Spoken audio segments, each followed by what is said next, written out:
자, 그러면 오늘 우리는 관동별곡 아주 맛만 보는 거예요. 일부분만 보는 거예요. 자, 얘가 2020년이잖아. 2020년. 그러면 가사 작품 중에 제일 유명한 게 관동별곡이니까 이미 기출문제로 출제되었을 가능성은 높죠. 예전 학력고사 시절이라는 그 시절이 있었어. 전설적인 시대에. 나 같은 공룡 같은 사람들이 존재했었던 그 시대에도 관동별곡 그냥 매년 출제됐어. 뭐만 알겠소. 그리고 수능체제가 딱 들어오면서도 당연히 관동별곡은 몇 차례 출제가 됐겠죠. 모의고사뿐만 아니라 수능에도. 무슨 말 알겠습니까? 그래서 관동별곡은 어쨌거나 중요하다. 어쨌거나 중요하다. 기본적인 작품이다. 그래서 반드시 선생님 채널에 들어가서 우리 학교 TV에 들어가서 반드시 반복적으로 해서 수능에 관동별곡이 나오면 행복한 마음이 될 수 있도록 이게 나왔네? 이게 나와서 기본적인 작품이 나왔구만 하고 아주 즐거운 마음으로 풀 수 있는 상태를 만들어 주시면 됩니다. 자, 그런데 기본적으로 얘는 어떤 특징을 가지고 있냐면 기행가사예요. 자, 여기서 기행이라는 건 뭐야? 기행문의 특징을 가지고 있다는 거잖아요. 그러면 기행문의 특징에 맞게 읽어주시면 돼요. 기행문의 특징은 뭐냐면 기행문에 3요소가 있어. 3요소가 뭐냐? 바로 여정, 그 다음에 견문, 그 다음에 감상 이렇게 되어 있습니다. 그럼 여러분들은 여정이란 무엇이냐면 어디를 갔니 이거야. 공간을 말하는 거예요. 어디? 너 어디 있어? 요거지. 나는 어디를 갔어요? 요거 찾는 거예요. 여정이라는 건. 자, 그거 체크하신 다음에 무엇을 보았는가? 견문은 뭐예요? 보고 들은 거. 무엇을 보고 들음. 무엇을 보고 들음에 해당하는 거예요. 그 다음에 그것을 보고 들으면서 어떤 감상, 느낌, 내면. 그러니까 결국은 내가 말했었던 모든 문학은 딱 한 가지다. 뭐야? 대상이나 상황에 대한 정서를 드러내는 거다. 시도, 소설도, 수필도. 대신 정서를 화자의 정서면 시고, 인물의 정서 내면이면 소설이고, 작가의 정서 내면이면 수필인 것만 다른 거지.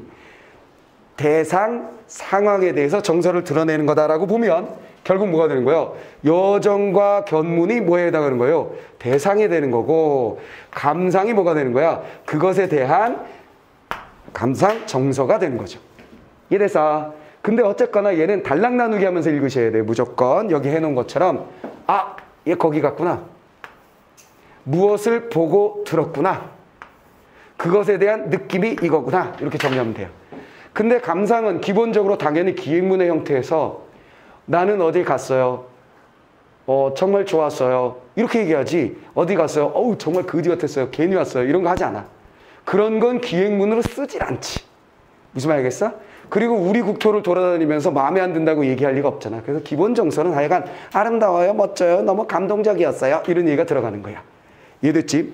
자, 그런데 특징적인 것은 이 관동별곡의 경우에만 특징적인 게 있어요. 관동별곡은 특징적인 게 크게 보면 산 부분하고 바다 부분으로 나누어서 볼 수 있습니다. 자, 관동팔경이라고 해서 지금의 우리 남한 지역에서 보면 강원도 쪽이라고 생각하시면 돼요. 그것의 관찰사가 돼서 그 지역의 아름다운 경치들을 구경을 다니는데 초반에는 전반부에는 산 부분을 돌아다녀. 산과 관련된 부분을 돌아다녀. 그러다 중간에 이동한다 어쩌다 뭐 여기 떠나니까 슬프다. 새로운 것 보니까 좋다. 이러면서 바다 쪽을 돌아다녀.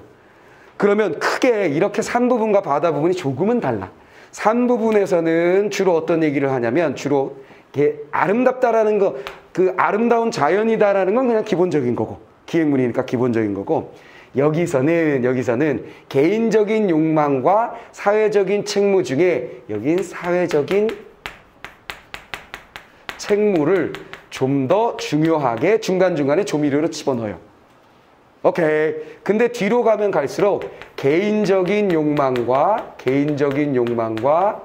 사회적인 책무 사이에, 사회적 책무 사이에, 책임감 사이에 이 갈등이 주를 이루어 나타나게 됩니다. 자, 이게 갈등이 나타난다는 거야. 이 갈등이 나타나다가 마지막 부분에서 이것이 해소되는, 자, 꿈을 통해서 이 갈등이 꿈의 장면에서 해소되는 장면까지 딱 나오면서 작품이 마무리가 돼요. 꿈에서 하늘의 존재와 만나가지고 야 너는 원래 신선인데 우리 쫓아다니는 거야 막 이런 얘기하는 부분. 무슨 말 알겠어? 자, 그 다음에 개인적 욕망이라는 것은 무엇이냐라고 한다면 이건 자연친화예요. 자연친화. 자연친화적인 삶의 욕망이고, 자연친화를 드러냄에 있어서 가장 중요한 건 신선이 되고 싶은 욕망으로 드러냅니다. 자, 이런 거야. 선비들은, 자, 사농공상에서 선비들, 양반으로 태어난 사람들은 남자들은 기본적으로 뭘 해야 되는 거야? 태어나서 어린 시절부터 공부를 열심히 해야 돼요. 그리고 과거 시험을 봐야 돼요. 과거 시험을 보고 난 다음에는 관직에 오르게 됩니다. 관직에 오른 다음에는 야, 그 네 집 자식인지 정말 똘똘하고 나라를 위해서 충성을 다하고 대단한 놈이 네 집 자식이래. 그래서 아버지와 어머니, 무슨 말 알겠지? 어느 집 자식이야? 그래서 아버지와 어머니의 이름을 드러나게 하는 것이 충이고 효고 덕목이고 지켜야 할 책무예요. 무슨 말인지 알겠지? 그런 걸 반드시 해야 돼. 근데 어느 정도 그걸 이루고 나면 자연스럽게 뭘 해야 되는 거야? 은퇴하여 자연 속에서 머물겠지. 이게 그들의 삶의 정해진 길이야. 이해됐지? 그러면 사는 거 딱 극단적으로 딱 두 가지인 거야. 나라에 충성하고 부모에 효도하고 친구들과 우애롭게 하며 유교적 덕목을 실천하면서 사는 삶. 사회적인 책무 다 하는 것. 그것이 끝나고 나면 자연 속에서 즐기면서 사는 것. 무슨 말인지 알겠지? 그러면 이 아저씨는 이 사회적인 책무에 대해서 주로 얘기하다가 뒤로 가면서 개인적 욕망이 스멀스멀 더욱더 강해지면서 둘 사이에 갈등을 일으키는 그런 기본적으로 가지고 있는 두 가지 욕망, 선비들이 가지고 있는 두 가지 욕망이 기본적으로 가지고 있는 두 가지 욕망이 부딪히는 그런 갈등 양상을 보여주는 작품이었고, 마지막에는 꿈을 통해서 얘를 선후를 결정해요. 선후. 앞과 뒤. 즉 개인적 욕망보다는 사회적 책무를 먼저 한 다음에 개인적 욕망을 나중에 하면 되지 하고 끝내요. 알겠지? 이해됐지? 그 다음에 자연친화는 뭐라고? 신선. 잘 나오는 건 뭐라고 그래서 어부. 이런 거로 많이 나온다 그랬지? 이해됐지? 어부의 삶이 자연친화의 최고봉. 그 다음에 신선의 삶이 자연친화의 최고봉 위의 최고봉. 영순위, 1순위. 이렇게 생각하시면 돼. 알겠지? 자, 그 정도로 하고 이제 내용을 한번 들어가 보도록 하겠습니다. 얘는 출제자가 아예 그냥 이렇게 줬어. 뭘 줬어? 금강대, 진월대, 개심대, 활용서, 불정대 해가지고 얘의 여정이 어디인지 이걸 그냥 딱 정해줘 버렸어. 그럼 그 단락별로 우리는 따라서 읽으면 된다라는 거야. 단락 나누기를 이미 해줬다라고 생각하시면 되고, 그 다음에 첫 번째 문제 윗글에 대한 설명, A에 대한 이해 내용 두 번째 문제고, 자, 그 다음에 세 번째 문제 보기가 있네요. 자, 보기 먼저 한번 살펴보겠습니다. 언제나 보기에서 힌트를 얻은 다음에 그 힌트에다가 때려 넣는다.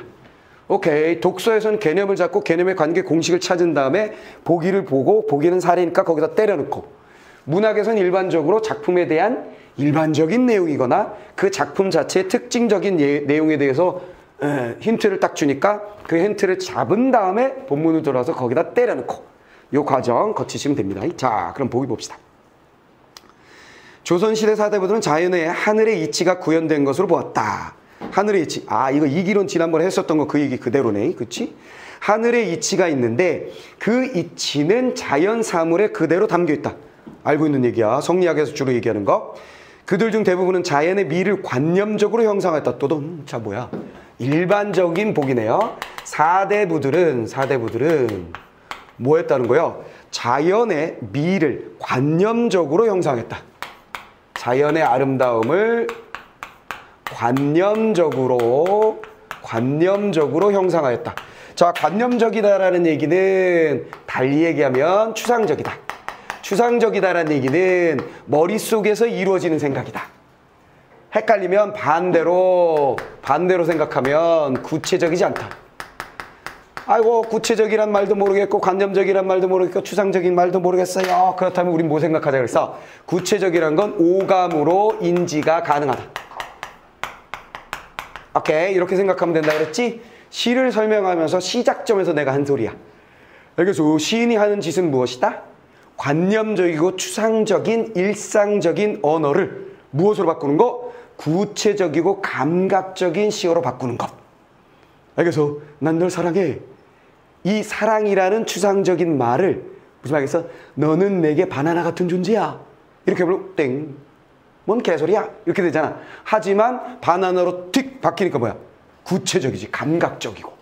뭔 말인지 알겠지? 자, 그러면 이전 시대의 사대부들. 사대부들은 일반적으로 자연미를 관념적, 추상적으로 그리는 사람들이 많았대요. 그런데 관동별곡의 작가는 뜨등, 자, 일반적인 얘기였고, 이제 작품 보기. 작품 자체의 특징. 관동별곡의 작가는 자연의 미를 현실에서 발견하는 사실감 있게 묘사함으로써 그들과의 차별성을 드러내고 있다. 사실감 있게 묘사했다라는 말에 담겨있는 뜻은 내가 가르친 바에 의한 상식적으로 보면 뭐야? 좀 더 구체적으로 그리고 있다는 얘기네. 이랬지? 이랬지? 내가 그렇게 가르쳤으니까 여러분들은 이렇게 딱 캐치해내야 되는 거지. 됐지? 좀 더 사실감 있다. 그들과의 차별성이다. 또 그는 자연을 바라보며 사회적인 책무를 떠올리고 아까 얘기했던 거네. 자연에서 사실감 있게 묘사하면 두 번째 특징 바로 무엇이다? 사회적 책무. 사회적인 책임감을 드러내고 책무를 드러내고 사회적 책무를 드러내고 자연에 투사된 이상적 인간상을 모색하기도 한다. 그지? 이상적 인간. 인간상. 사회적 책무에서 연결되는 사회적 책무를 떠올리고 자연에 투사된 이상적 인간상을 모색하기도 한다 했을 때 사회적 책무적 입장에서 이상적 인간상이라는 것은 춤과 효를 다하는 인간의 모습을 구체적인 자연현상에 찾는다라는 거지. 저 고든 나무 좀 보소 저거 이런 거. 내난국주의 이거. 매화는 추위 속에서도 피어나니 어찌 절개를 저렇게 잘 지키는 식물이 있던가. 나는 저것을 닮아서 임금님 사랑해요. 열심히 할게요. 이렇게 되는 거. 무슨 말이겠어? 이해돼서 그런 거겠지. 이해됐지? 자, 끝났습니다. 자, 얘는 뭐야? 사실감 있게 묘사하면서도 거기에 뭐지? 약간은 관념적이라고 볼 수 있는 이상적 인간상을 자연 속에서 찾아내고 있다는 거야. 이해됐어? 자연사물에서 이걸 찾아내고 있더라라는 얘기죠. 자, 그러면 이제 작품 내용 들어가 보도록 하겠습니다. 자, 첫 번째, 제일 먼저 우린 뭘 잡는다? 금강대. 딱 잡는 거야, 금강대. 금강대, 아하, 같구나, 여정이구나 하고 무엇을 보고 무엇을 느꼈나 정리하면 돼. 그러면서 무엇을 느꼈냐 정리할 때 아름다움은 기본이고 사회적 책무를 얘기하는지 단순히 자연 친화를 얘기하는지만 툭툭 구분하면 관동별곡은 딱딱딱딱 정리됩니다. 여기서 그냥 해석에만 집중해가지고 구절 단어에 얽매여서 해석을 하게 되면 관동별곡은 점점 멀어져. 근데 이를 가까이 하려면 포인트를 딱 잡아서 여기 같다, 뭐 봤다, 좋단다, 그리고 여기서 중을 얘기했군, 여기서 뭘 얘기했군, 이거만 딱 정리하면 끝납니다. 자, 그리고 우리는 방금 본 문제에서 구체적 사물, 구체적 장소 뭐 이런 걸로 얘기한 것 같아요. 혈망본, 청만, 겁이 지나도록 이런 식으로 되어 있으니까 지금 5개의 선택지인데 네모 박스가 하나, 둘, 셋, 넷, 다섯 개네. 그럼 출제자 의도가 보이지? 그치? 그거대로 따라다니면 되겠습니다. 자, 금강대 맨 위층에 선하기 사키치니 딱 필요 없어. 뭐 잡는 거야? 하하, 뭐 봤다? 선하. 됐죠? 선학은 뭐야? 말 그대로 그냥 학이야. 날아다니는 학, 새. 근데 선이라는 말을 붙인 것은 신선과 관련되는 거지. 그러니까 신선들이 어떤 삶을 사는지 알지? 신선들은 인간이 쉽게 갈 수 없는 깊은 산속, 자연 속에서. 오케이. 뭐 먹고 살지? 이슬을 핥아먹고 살아. 풀을 먹고 살아. 무슨 말이야? 소 잡아서 막 끓여 먹고 구워 먹고 그런 거 안 해. 무슨 말이야? 이슬만 먹고 풀만 잘글 씹어도 천년을 살고 만년을 사는 사람들이야. 그리고 이동수단 뭐 하는 거야? 구름을 타고 가거나. 무슨 말이지? 학을 불러 학을 타고 날아가거나. 무슨 말이지? 그래서 신선에게 친한 아이는 바로 누구다? 학이야. 뭔 말인지 알겠지? 학이야. 그리고 주로 평상시에 뭐 해? 다른 신선과 바둑 장기 톡톡톡. 무슨 말 알겠지? 그리고 술이나 한잔 땡 이렇게 한다고. 그게 신선의 모습이야. 그러니까 선비들은 그렇게 살고 싶은 거야. 세속을 등지고 여유롭게, 뭐 근심 걱정 없이 이렇게 살고 싶은 모습, 자연과 어우러지는 모습이 신선의 모습이고 그걸 추구했었어. 자, 자, 그래서 선악이라고 했고, 어쨌거나 우린 그 필요 없고. 자, 금강대에 뭐가 있더라?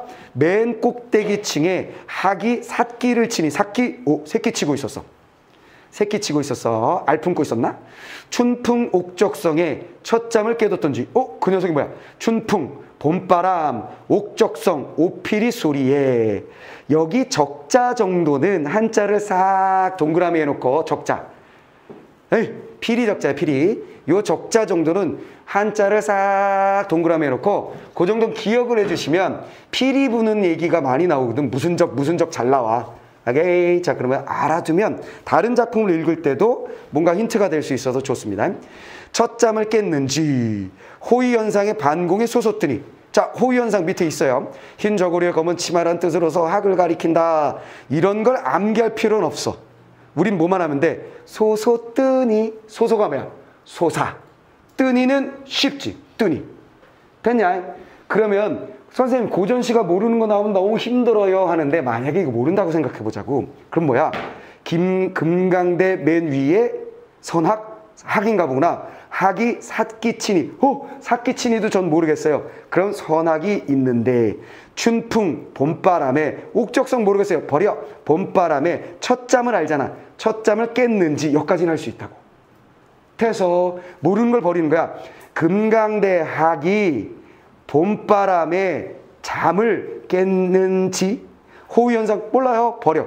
반공에 몰라요. 버려. 소소뜨니. 소소 몰라요. 버려. 뜨니. 잡으면 되잖아. 그래서 그럼 어떻게 되는 거야? 금강대 위에 학이 봄바람에 깨서 뜨니 해도 충분하다는 거지. 내 말 이해돼서. 그러니까 단어에 집착하지 말고 여기서도 마찬가지 핵심을 잡아라. 핵심을 잡아서 상황을 인식해라. 내가 하는 말이 무슨 말인지 이해했냐? 내 말 이해했지? 자, 그걸 해주시면 돼요. 서호 옛주인을 반겨서 넘론한 듯. 서호 옛주인은 밑에 있어요. 송나라 때 서호에 은사, 인포. 그런데 여기 보시면 학을 자식으로 여긴다라고 되어 있으니까 선학이 뭐 했다는 거야? 화자를. 서호 옛주인, 즉 학을, 그 서호 옛주인이라는 사람이, 인포라는 사람이 학을 자식으로 삼고 살았다 그랬잖아. 그러니까 학에게 바로 뭐가 되는가? 아버지. 아버지인 줄, 이거지. 아버지인 줄 알고 넘노는 듯 하는구나. 이런 얘기야. 됐냐? 자, 그럼 여기 간단하게 정리해보자. 금강대 갔더니 학이 있더라고요. 그 녀석이 봄바람 소리에 옥피리 소리가, 봄바람이 슥 불면서 옥피리 소리가 어디선가 들려오니 후룩 날더니만 내 위에서 빼고빼고 돌아요. 나를 반가워하는 것 같아요. 아마 옛 고사에 인포라는 사람이 학을 자식 삼고 꽃을 아내 삼고 살았다고 하더니만 저 녀석이 내가 그 인포 자기 아버지인 줄 알고 반가워하는 것 같아요. 됐지? 끝났지? 상황 인식했지? 자, 금강대 학이 화자를 반기더라. 아버지처럼. 끝. 대사. 자, 그러면 여긴 어떤 정서가 들어가는 거야? 학이 나의 자식이고 화자가 그 아버지다라고 했으니까 우리는 패밀리, 가족이 된 거잖아. 오케이. 이런 거 우린 뭐라 그래? 무라일체. 자연친화라고 얘기하는 거예요. 자연친화. 자연친화적 정서가 드러나 있구나 라고 생각하시면 끝납니다. 됐어. 그럼 여기 정리 끝난 거야. 핵심 잡은 거야. 자, 이런 식으로 정리하시면 돼요. 이런 식으로 정리하시면 됩니다. 자, 그러면 첫 번째 혈망복이네. 이거 안 물었어? 안 물었구만. 자, 넘어갑시다. 그러면 다음 소향로, 대향로, 눈알에 굽어보고. 소향로, 대향로, 눈알에 굽어보고. 자, 이렇게 눈알에 굽어봤다는 얘기는 소향로 지나, 대향로 지나 뭐 이런 얘기야. 그죠? 정양사, 진월 때 고태 올라앉은 말이. 그럼 우리 뭐만 잡으면 돼? 진월 때만 그냥 잡으면 돼요. 아하, 시적화자는 진월 때로 갔구나 하고 딩 잡고 여정 잡았어. 끝. 고튀어 올라, 교토, 고튀어 이런 거 자주 나오는데 그냥 다시 올라서 크게 신경 안 쓰셔도 돼요. 진월 때 올라서 앉은 말이, 앉은 만이, 앉으니 정도, 앉으니. 여산 진면목이 여기서 다 보이는구나. 뚜둔. 자, 여기서는 선악 봤잖아. 여기 뭐야? 여산의 진면목. 진면목은 뭐야? 참모습. 참모습이 여기서 다 보이는 거야. 자, 뭐 한 거야? 여정 견문. 뜻이. 자, 그 다음에 여산이라고 되어 있는데 이 여산이라는 것은 여기서 뭐 얘기하는 거예요? 금강산 얘기하는 겁니다. 원래 실제 여산은 어디 산이야? 중국의 산이야. 오케이, 중국의 산인데 그런 거 있잖아. 뭔가 되게 뛰어난 걸 얘기할 때 뭐 이런 거 있지. 뭐 요즘 우리나라의 축구 선수 중에 외국에 가서 적응을 못하다가 우리나라로 돌아온 선수가 하나 있어요. 이승우라는 선수가 있죠. 이승우가 옛날에 꼬꼬맹이 시절에 바르셀로나에 유소년 축구 청소년 축구로 들어갔었단 말이야. 그래서 우리 언론에서는 한국의 메시다 그랬지. 무슨 말 알겠어? 그러면 금강산이 뭔 거야? 한국의 여산이다 이렇게 된 거야. 내 말 이해돼서 사대주의적인 사고방식인 거지. 뭔 말 알겠어? 우리는 어떻게 해야 돼? 여산에 가서 엄마 중국의 금강산이구만 이렇게 봐야 되는데 반대로 그런 거지. 무슨 말 알겠어? 이제는 뭐 우리가 시대가 바뀌었으니까 외국에 뛰어난 선수를 보면 뭐라, 아 스페인의 손흥민이구나 너는, 딱 이렇게 말할 수 있는 시대가 열리진 않았나? 자, 뭐 거의 뭐 세계적인 선수니까요. 이제 이승우도 지금 잘하고 있어서 외국에서 오퍼가 막 들어오고 다시 들어오고 있다는 뭐 얘기가 있습니다. 골을 잘 넣고 있는데 제발 그런 춤은 안 췄으면 좋겠는데요. 개인적으로 근본을 알 수 없는 이상한 춤들을 계속 추고 있어요. 자, 그 다음에 진월대에 고티올레 앉은 말이 여산 진면목이 여기에 다 보이는구나. 다 보인다. 됐어. 어와 조화옹이 헌사도 헌사할수. 아, 이런 거 잘 나와. 이런 표현들이 자주 나오는 거야. 뭐라 그랬냐면 어와 감탄사, 조화옹이, 조화옹 이거 나온 거야. 얘는 뭔지 알지? 조물주가. 조물주라고 바로 알아내셔야 되고, 그 다음에 헌사토 헌사할사 이 표현이 자주 나오잖아. 그자 헌사토 헌사할사, 헌사토 헌사할사 이게 무슨 말이야? 헌사토 헌사할사 야단스럽다. 야단스럽다라는 뜻이지. 그 야단스럽다라는 말은 무슨 뜻이냐면 뭐야? 아름다워, 멋져요, 멋있다 이런 얘기야. 알겠지? 그러면 내가 어떤 표현들에 대해서는 말할 때 넘어가 이런 식으로 얘기하지만 어떤 표현들, 어떤 한자에 대해서는 야 알아도 이렇게 얘기하잖아. 알아도 얘기하는 건 이런 시어에 대해서, 이런 고전에 나오는 구절에 대해서 시험에 나오나? 그거 아니야. 요즘 누가 뜻풀이를 문제 내니? 학력고사도 아니고 내신도 아니고. 그걸 내가 강조하는 것은 다른 작품에 중복되어서 자주 등장하는 표현이니까 얘 알아두면 처음 보는 작품을 읽는데 도움이 된다는 뜻으로 말하는 거야. 알겠어? 그럼 이런 건 체크해놓고 반드시 알아주자 이런 얘기지. 야단스럽구나 나오면 멋져요. 조화옹 이런 거 나오면 조물주예요. 이런 거 하시면 된다는 거지. 이랬지? 자주 등장하는 표현. 자, 그렇게 보시면 되겠고요. 자, 그 다음에 날거든 띠디마나 섰거든 소띠마나. 자, 그 다음 표현. 이런 표현도 자주 등장하는데 표현상의 특징을 보라는 거야. 날거든 뛰지마나. 즉 그건 뭐냐면 나는 듯 하기도 하고 뛰는 듯 하기도 하다는 뜻이야. 알겠어? 야, 우리 반 반장체 집이 부자라며? 부자래. 공부도 잘한다며? 그래, 전교 1등이야. 야, 쟤 체육대회 때 우리 개주하는데 마지막 주자라며? 운동도 잘해. 이런 젠장. 이렇게 되는 거잖아. 야, 애가 좀 잘생겼으면 집이 좀 가난하든가, 좀 집이 좀 부자면 좀 공부를 좀 못하든가, 운동이라도 못하지 쟨 다 잘해, 짜증나, 이런 얘기. 무슨 말 알겠어? 그럼 뭐야? 날거든 뛰지 마나. 무슨 말 알겠지? 날고 있으면 뛰지 말든지 날면서 뛰고 이런 뜻이야. 그러니까 이런 식으로 표현이 나오는 건 모든 속성을 다 가지고 있다는 거야. 날면서 뛰고, 섰거든 소띠마나. 서 있는 듯 하기도 하고 솟아 있는 듯 하기도 하고. 무슨 말 알겠어? 서 있는 듯 하기도 하고 솟아 있는 듯 하기도 하고. 지금 뭐 얘기하는 거야? 놓치면 안 되지. 뭘? 지금 여긴 뭘 보고 있다고? 여산의 참모습을 보고 있잖아. 금강산의 모습을 보고 있는 거야. 금강산이 어떻다라는 거야? 멋져요 얘기한 다음에 나는 듯 하기도 하고 뛰는 듯 하기도 하고 서 있기도 하기도 하고 솟아 있는 듯 하기도 하고 멋진 모습을 다양하게 설명하고 있는 중입니다. 즉 사실감 묘사네. 무슨 말이겠어? 단순히 이런 아름다움 처음 보는구나, 멋지구나 하고 끝내버리는 게 아니라 어떠한지를 되게 구체적으로 설명하고 있다는 거지. 그걸 바로 우리가 사실감 묘사라고 얘기한 거야. 이해됐지? 그걸 우리는 확인하고 있는 거고요. 자, 그 다음에 부용을 꽂았는 듯 배곡을 묶었는 듯. 아하, 부용. 부용을 꽂은 듯 배곡을 묶어놓은 듯. 이거 배곡은 그냥 알테고. 그렇지? 옥. 보석이잖아, 보물. 그치? 부용, 연꽃이야, 연꽃. 연꽃을 꽂아놓은 듯 아름답겠지? 그러니까 부용 정도는 알아두면은 좀 좋을 것 같아. 그러니까 선생님 시대에는 이 연꽃이라는 부용이라는 이름을 가진 사람이 주변에 한두 명 꼭 있었던 것 같아. 근데 여러분들 나이 때는 학교에 부용이 있니? 없을걸? 없을 거야. 그러니까 약간 고전틱한 이름이에요. 고전틱한 이름입니다. 자, 근데 어쨌거나 옛날에 이 부용, 연꽃이 자주 나오니까 특히 모르말이 나오면 부용장 뭐 이런 걸로 나와. 장막을 쳤는데 그 장막이 연꽃을 수놓은 장막이다 뭐 이런 식으로. 오케이. 자, 그래서 알아두면 좋고. 자, 그 다음에 동명을 박차는 듯 북극을 개었는 듯. 동명은 뭐야? 밑에 있네, 해석이. 동해바다. 바다를 박차고 나가는 듯 하기도 하고 북극을 똥 떠받친 것 같기도 하고. 됐지? 박차고 나가는 듯 하고. 박차고 나가는 듯 하기도 하고. 그 다음에 뭐야? 받치고 떠받치는.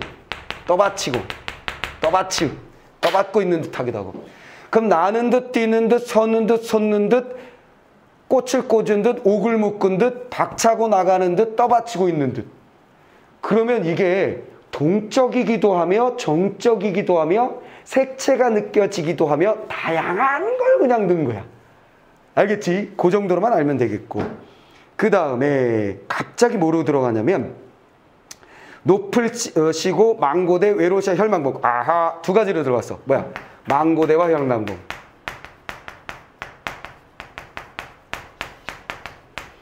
자, 어떻게 된 거냐면 봐봐.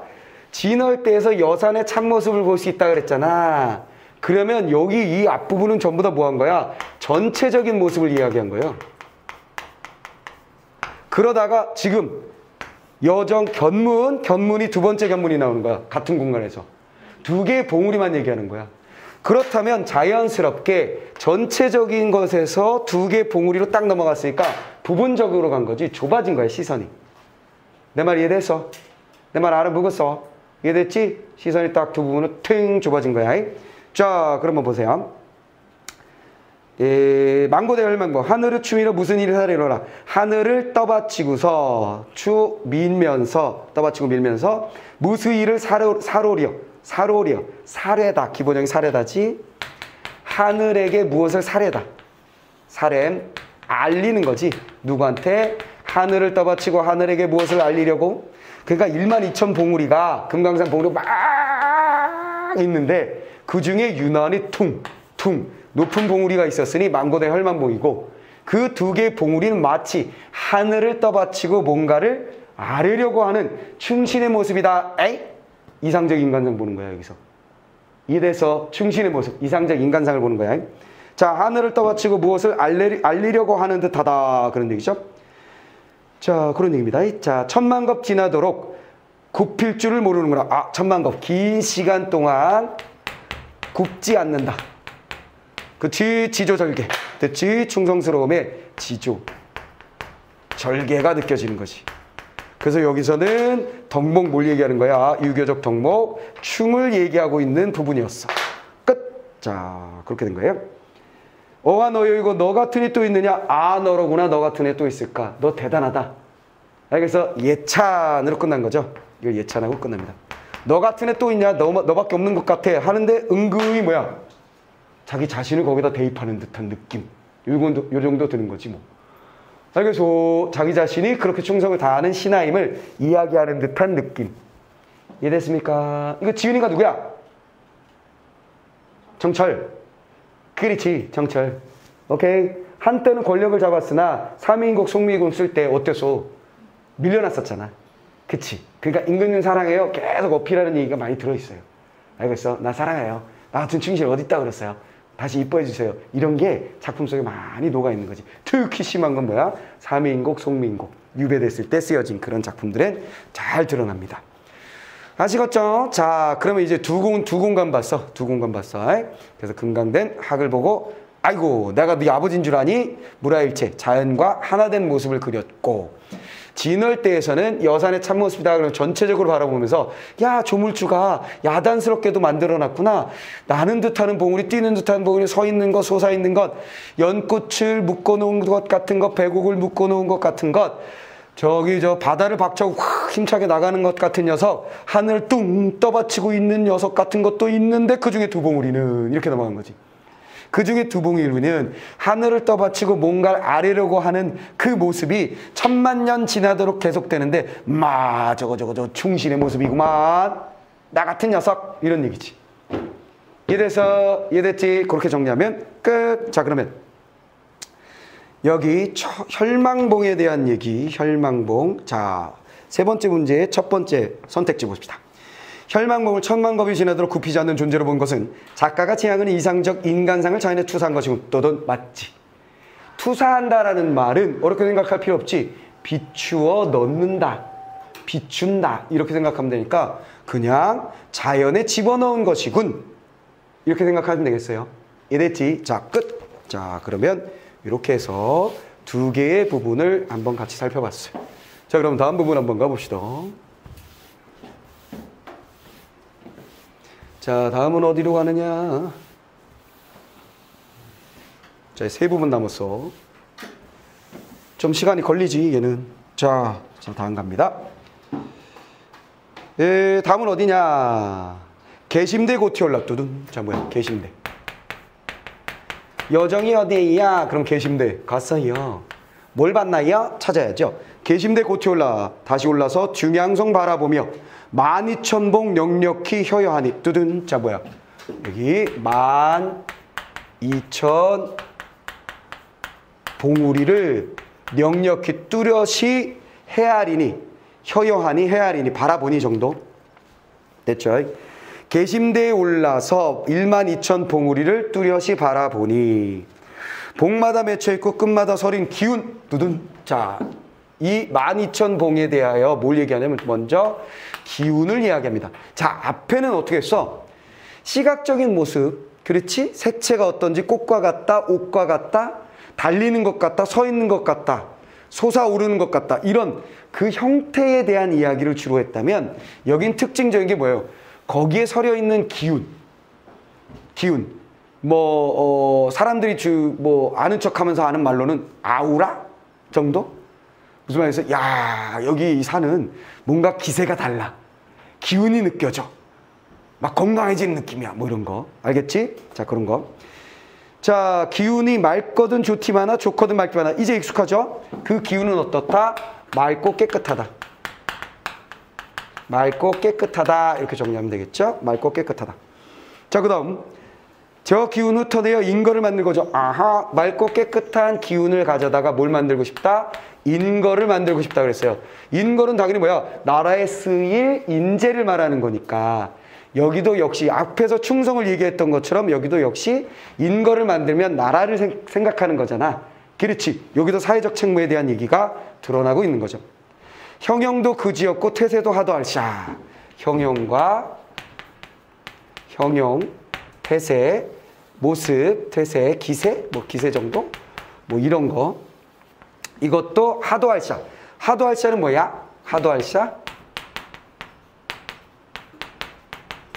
이것도 자주 나오는 표현이죠. 많기도 많구나.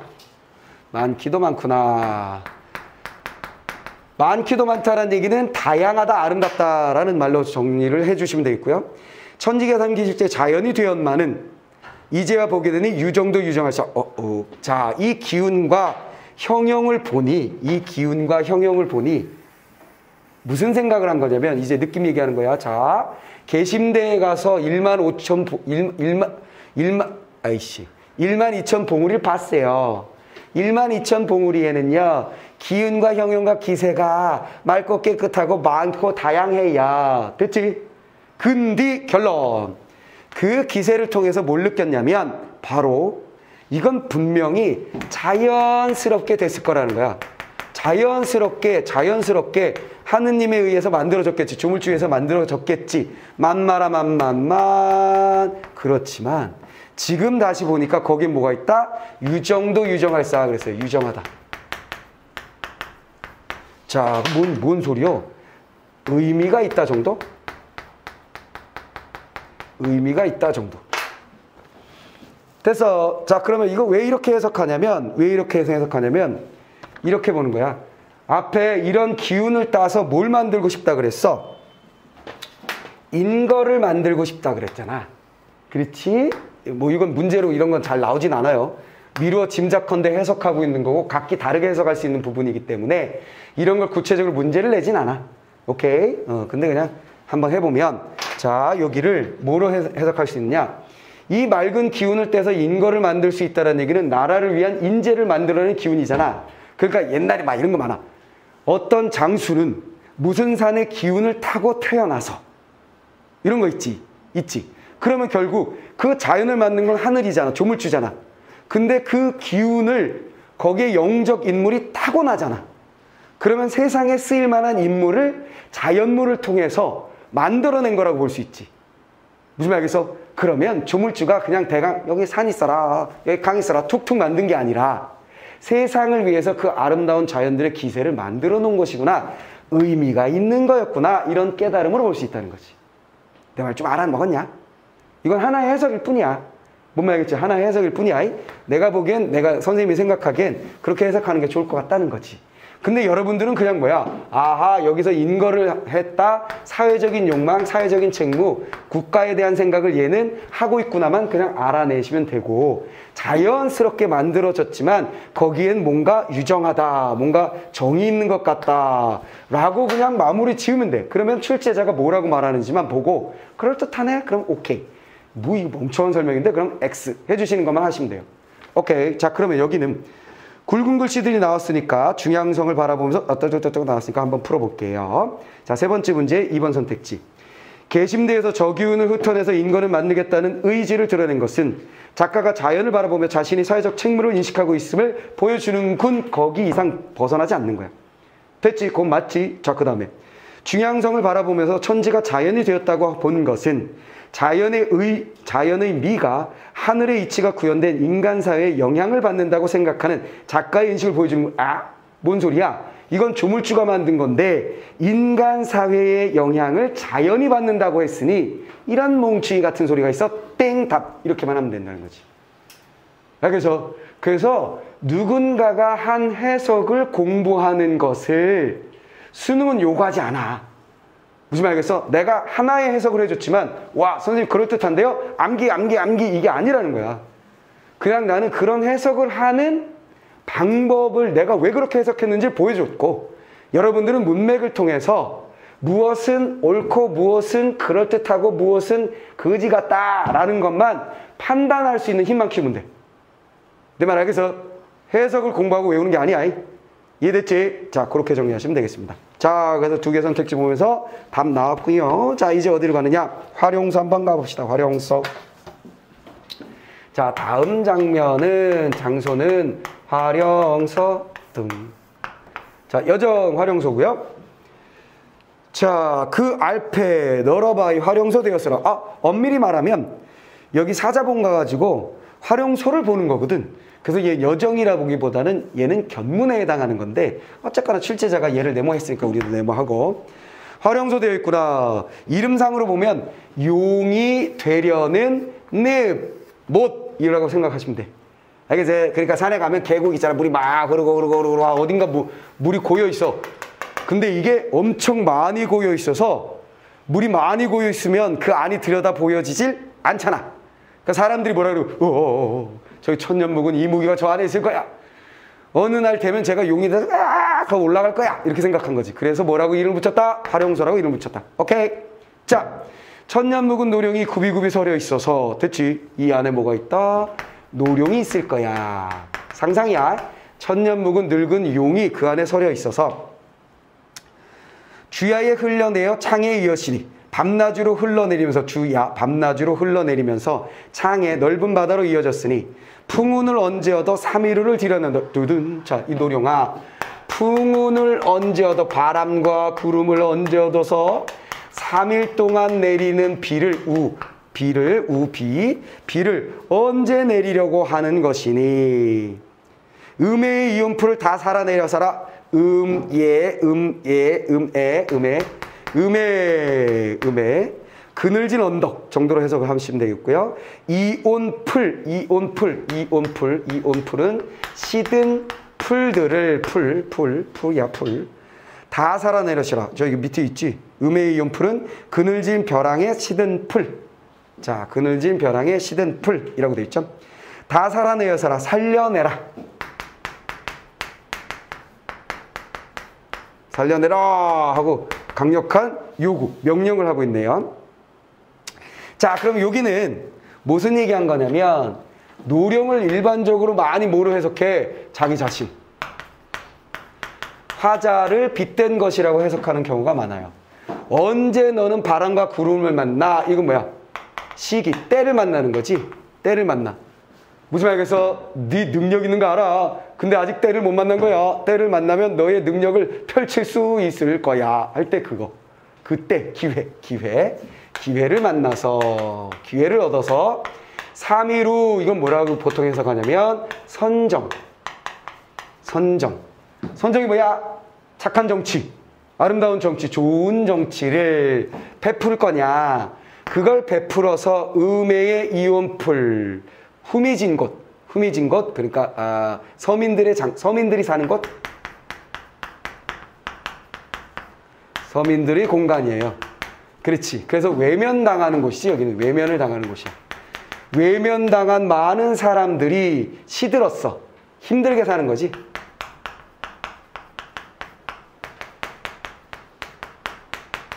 살아가는 풀, 이건 뭐야? 백성. 서민 백성. 살려내라. 이건 그냥 살려내라 하시면 되겠죠. 됐지? 자신에게 다짐하는 거라고 보시면 돼요.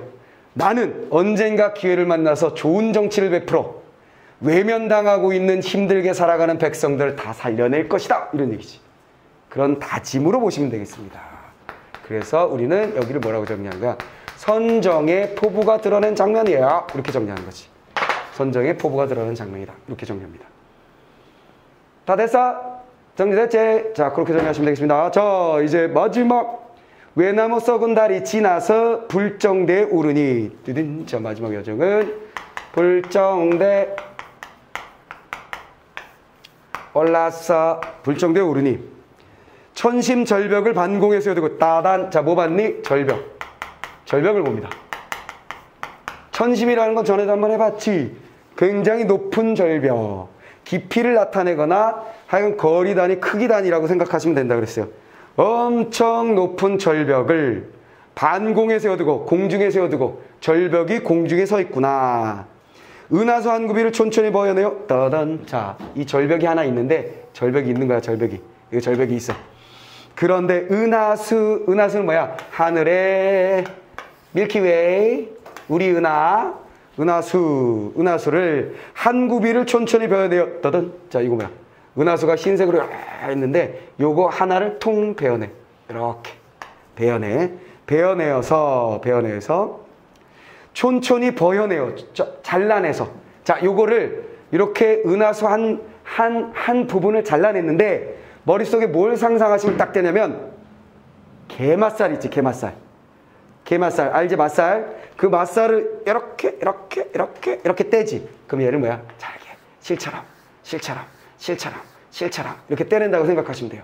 알겠지? 자, 떼어내서 풀어서, 실같이 풀어서 배같이 걸었으니 그 다음에 얘를 어떻게 하는 거야? 이 실이 만들어진 녀석을 여기다가 샥 걸쳐라. 그럼 뭐가 되지? 폭포가 되는 거야. 내 말 알았냐? 알겠지? 자, 엄청난 표현이죠. 됐지? 다시. 불정대에 올랐더니 진짜 높은 절벽이 있더라. 이 절벽에다가 누가 이런 짓을 한 거야? 은하수 한 구비를 조금 베어가지고 실처럼 풀어서 배옷감을 걸치듯 툭 걸쳤으니. 됐죠? 그럼 폭포가 만들어진 거야. 도경에는, 여기서 도경이라는 건 뭘 얘기하는 건 책이에요. 산수도경이라고 해가지고 경치를 그림으로 그린 책. 관광 안내도 우리 지금으로 치면 관광 안내도 같은 거라고 생각하시면 돼. 산수 도경에는 12굽이인데 여기 뭐야? 12굽이. 12굽이라는 건 뭐야? 얘가 하나, 둘, 셋, 넷 뭐 이렇게 12개의 폭포가 형성되어 있다라고 되어 있는데 12굽이라고 되어 있는데 내가 보니까 여럿이야. 내가 보니까 더 많은데 이적선이 이제 이셔.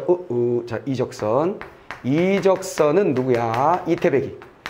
이태백이라는 인물이 지금 다시 돌아와서 고티어 의논하게 되면 다시 의논한다면 이태백이라는 시인이 다시 나와 의논한다면 여산이 여기도건 낫단 말 못할 것이다. 여산이 낫단 말 뭐대? 여기도건. 여기는 뭐야? 내가 지금 보고 있는 금강산.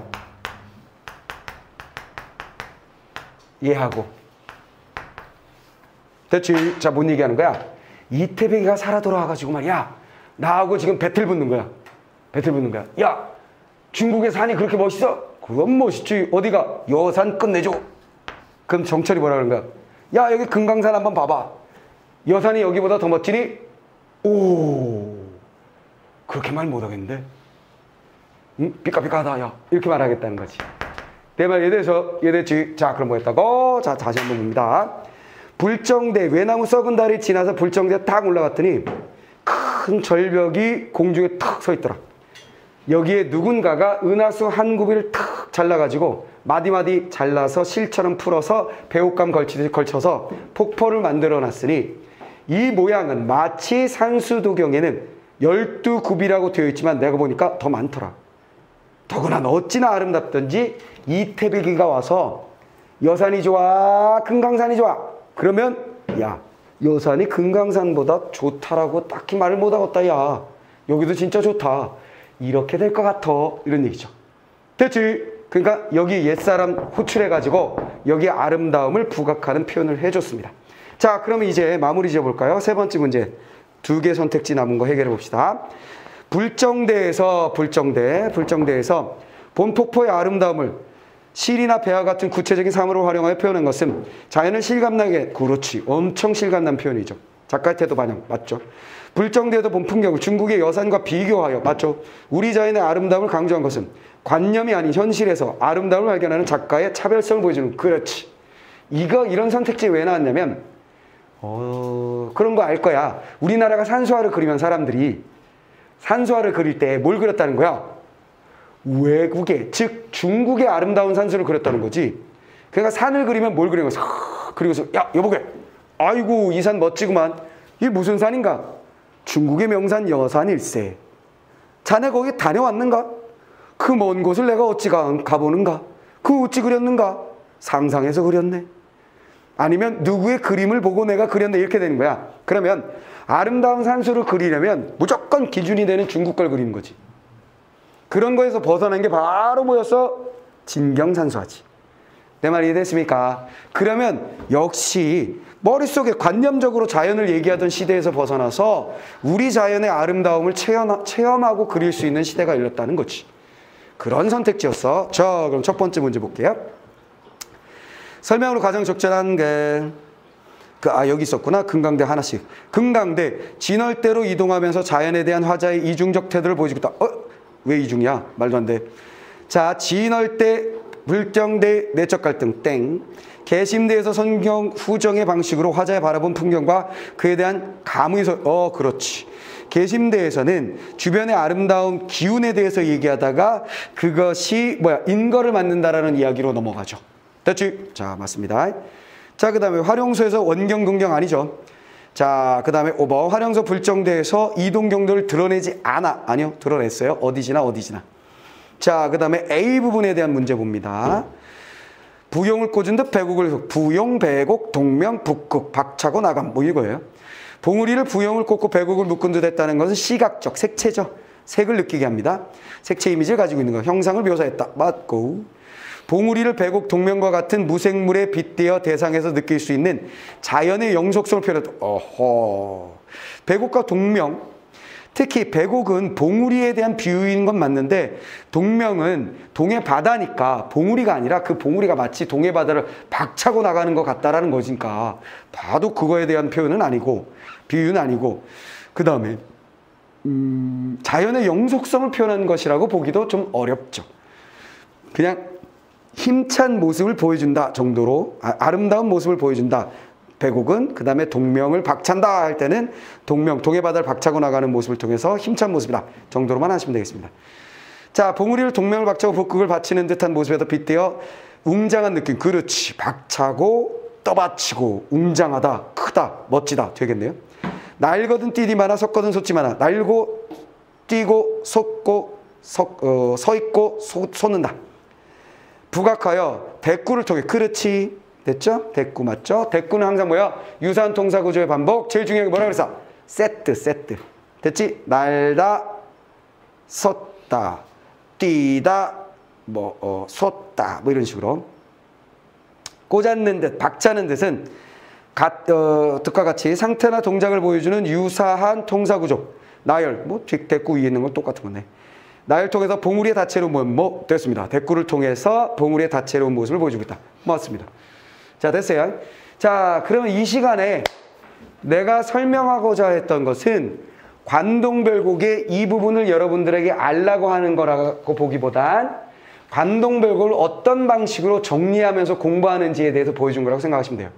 알겠습니까? 나머지 부분들도 선생님 그 유튜브 채널에 들어오셔서 하나씩 보면서 메모도 해보시고 자만할 때 보고 오케이? 해가지고 반드시 전문을 정리해서 좀 익숙하게 만들어 주시길 바랍니다.